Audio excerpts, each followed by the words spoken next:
What happens when the loudest, most expensive voice in sports media steps into a political echo chamber that can no longer hear anything except its own applause? What happens when a straight shooter walks into a room built entirely on crooked narratives? Pause for a second, because what you're about to hear isn't a debate, it's a collision, less like a panel discussion and more like a controlled demolition. This wasn't just Stephen A. Smith stopping by The View. This was reality checking into a hotel that's been fully booked by delusion for over a decade. And once reality arrives, someone's getting evicted. In today's hyper-polarized media landscape, there are two kinds of predators. First, you have the pack hunters, the daytime panels, the applause-fed echo chambers, who rely on safety in numbers, shared scripts, and synchronized outrage to overwhelm dissent. Then, standing completely alone, is the apex predator of hot takes, Stephen A. Smith. This is a man who can turn a conversation about a point guard's ankle into a Shakespearean tragedy. A man who speaks in headlines, breathes viral moments, and lives for the scoreboard. He doesn't whisper opinions, he declares them. So when ABC invited him from his ESPN throne to sit at a table just across the hall, they thought they were inviting a colleague. A friendly neighbor. Someone from the same media ecosystem. What they forgot is this. Stephen A. Smith doesn't have neighbors.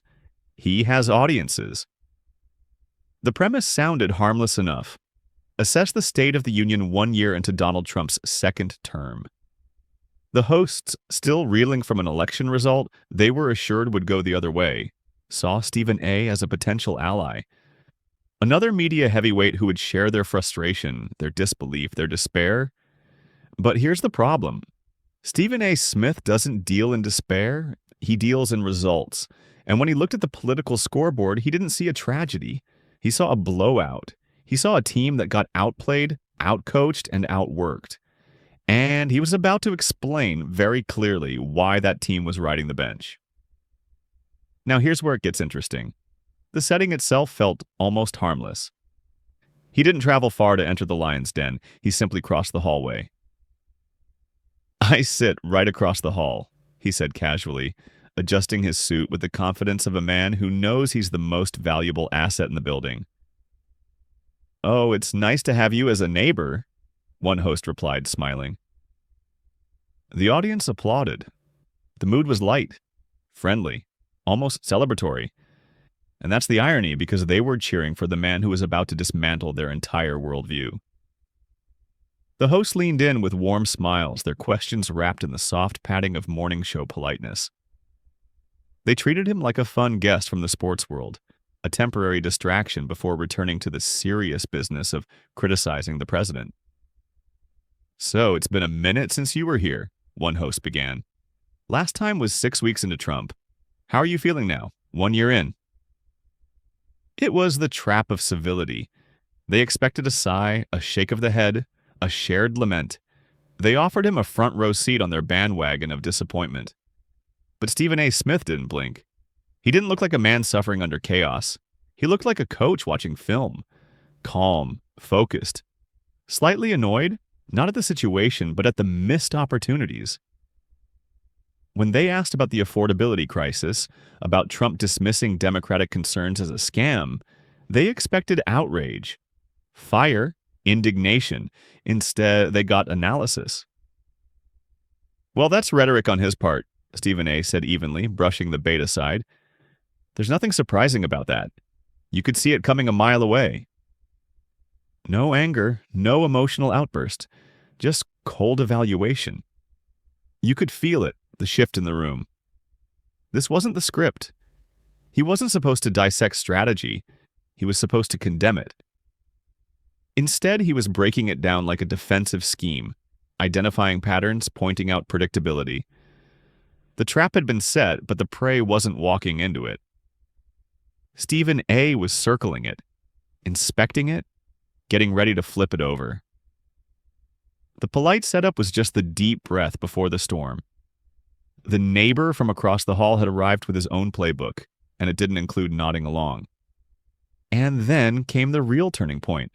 because the moment the conversation shifted toward the Democrats, everything changed.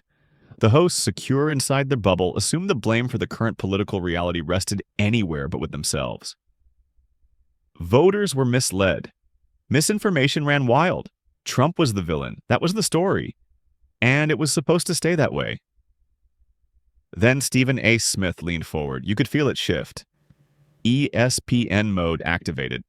The voice that has silenced entire panels for decades didn't rise in volume, but it sharpened. Focused, intentional, dangerous.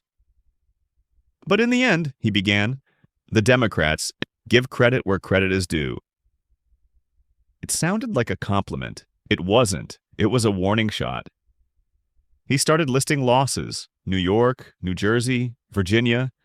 Swing states and strongholds rolled off his tongue and like box score stats after a brutal playoff exit. No emotion, just numbers, just results. There's clearly something going on within the Democratic establishment, he said, his tone tightening, that says, let's focus on real issues that are actually pertinent to the American people. Then came the verdict, the moment the room stopped breathing. I thought they handed him the election, Stephen A. declared, as opposed to him actually winning it. The air left the studio. To say that on The View, the spiritual headquarters of the resistance, was pure heresy. He wasn't claiming fraud. He wasn't blaming voters. He wasn't accusing manipulation. He was saying the Democrats choked. He was saying they were the Atlanta Falcons with a massive lead. And Trump was Tom Brady, patiently waiting for the collapse. And now, Stephen A. continued, they're forcing him to play ball and figure out how to beat them, because they're coming. But it didn't matter. The damage was already done. Joy Behar jumped in, scrambling like a goalkeeper under siege. Republicans weren't favored to win any of these races, she protested. They were basically trying to steal a few seats. Then came the deflection. Did anybody actually expect a Republican to win the New York City mayoral race? Stephen A. looked at her like someone insisting the sky was green. He didn't need to raise his voice. The facts were doing the yelling for him. New York City, the most liberal city in America. And yet, here they were. The truth hung in the air. Actions have consequences, and voters eventually respond. When reality hits the ballot box, excuses don't matter anymore. The tension was thick. Stephen A. wasn't just critiquing politics, he was exposing failure. He was dismantling the strategy of moral superiority. While one side obsessed over tone, language, and outrage, the other side was winning elections. The hosts exchanged uneasy glances. This was going off the rails. They needed a pivot, a lifeline, a weapon that would force Stephen A. back into alignment. Something so radioactive he couldn't dodge it. So they reached for the nuclear option. Jeffrey Epstein. If policy wasn't working, scandal would. Surely this would be the trap he couldn't escape. The mood darkened. The neighborly visit officially curdled into confrontation. House Oversight Democrats released this trove of really creepy photos from inside Jeffrey Epstein's private island, the host said, her voice dropping into solemn gravity. This was it. If Stephen A. defended Trump, he'd be defending the indefensible. If he attacked Trump, he'd validate everything they'd been saying all along. What do you think the Trump administration will ultimately release? She pressed. And if they have nothing to hide, why did they fight so hard against this? The studio froze. This was the gotcha moment. But Stephen A. Smith doesn't play by those rules. He didn't flinch. He didn't dodge. He didn't offer blind loyalty. Well, I'm suspicious, he said calmly, disarming them with agreement. Then he turned the blade. But I also believe this, he continued. There are people who've seen the Epstein files. And if there was something directly incriminating about Donald Trump, we would have known long before the election, because every possible measure would have been exhausted to stop him from getting back into the White House. Silence. The knife they brought to the table suddenly felt very small. It was a brutal triumph of logic over emotion. Stephen A. was telling them, without saying it outright, that their resistance had been so relentless, so all-consuming, that if a smoking gun actually existed, it would have been fired long ago. He wasn't defending Trump's character. He was questioning their competence. Then he widened the scope. I do believe, he said, leaning in, that when you've got power brokers on both sides of the aisle, they protect each other. You could see the discomfort spread. This wasn't the lesson they wanted. They weren't interested in a conversation about bipartisan corruption. They wanted a single villain, a clean partisan condemnation. So they pushed harder. Trump's past, his alleged friendship with Epstein. Stephen A. didn't dodge. He cut straight through it with a moral line so absolute it erased their talking points. I don't care when it was, he thundered. If you're that kind of despicable human being, I want to know. I don't give a damn if it was 20 years ago or 40 years ago. That was the moment the trap collapsed. He wasn't minimizing the issue. He was elevating it, agreeing with the pursuit of truth while refusing to weaponize it for political theater. You want to see the files? The host asked, hoping for hesitation. Of course I want to see the files, he replied. Absolutely. Now they were stuck, so they changed tactics again. If they couldn't paint Trump as corrupt, they'd paint him as unfit. Out came the cognitive test, the late-night rants, the insults, the stories of dozing off in meetings. The host rattled them off like a prosecutor reading charges. So what do you think is going on with him? She asked, waiting for the diagnosis. Trump is being Trump, Stephen A. replied with a shrug that made the entire line of questioning feel pointless. The host pushed back incredulous. So, there's nothing cognitively wrong there? And that's when Stephen A. dropped the hammer. I'm not saying whether there is or isn't, he said calmly. What I'm saying is, 77 million people don't care. They voted for him. Silence. In one sentence, he erased hours of outrage.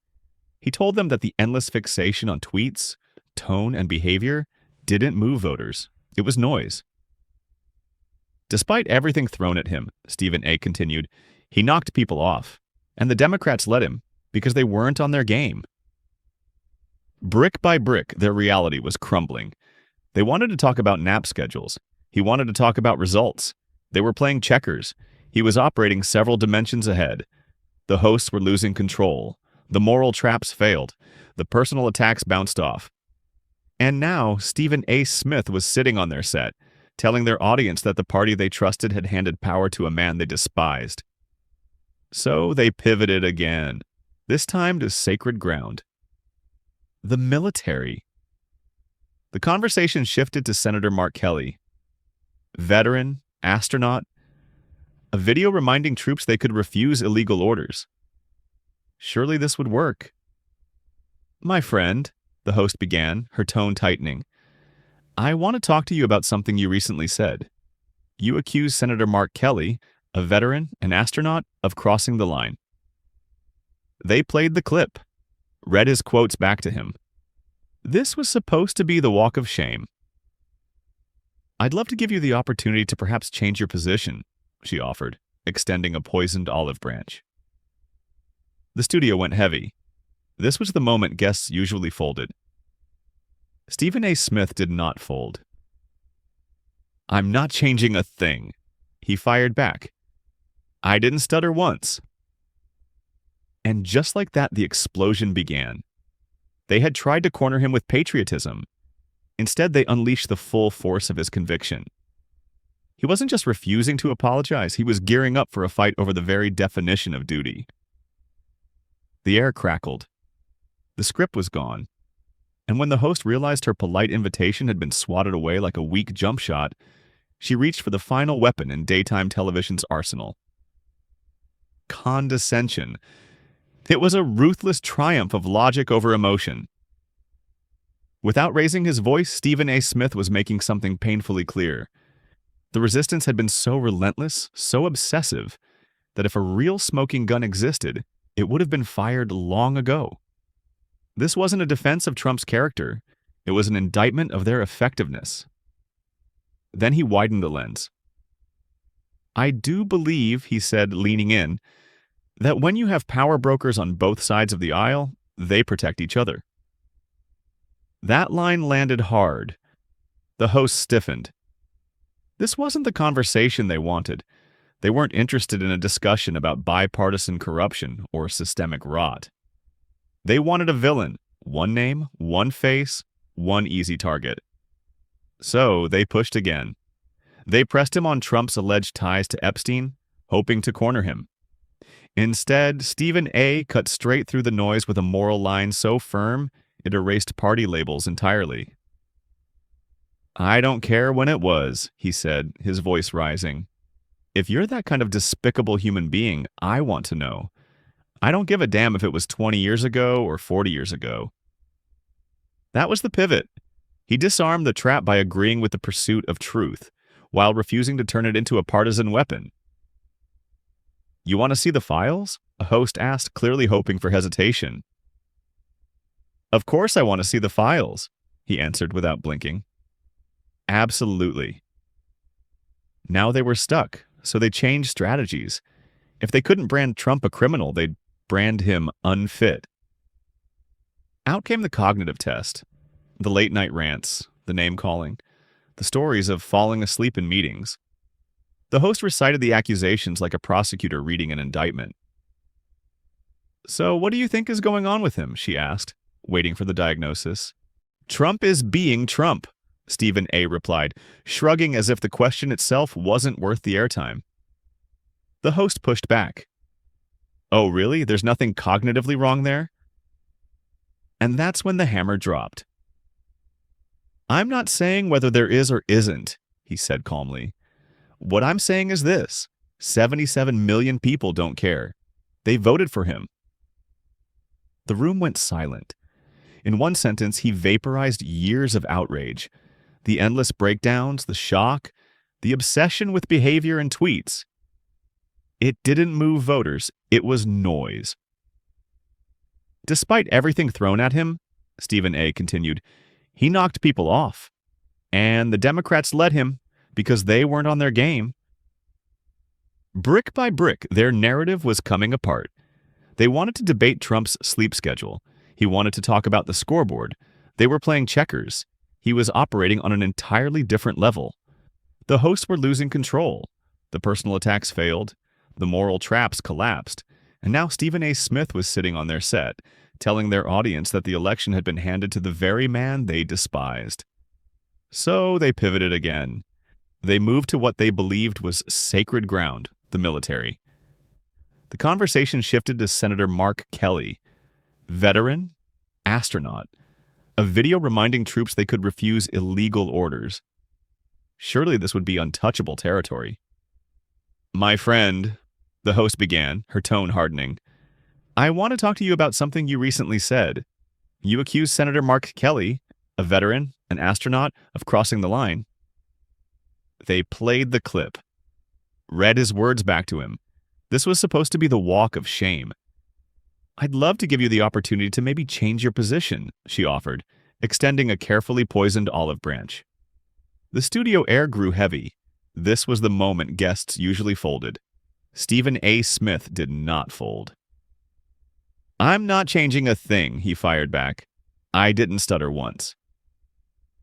That was the detonation. They had tried to corner him with patriotism, and instead unleash the full force of his conviction.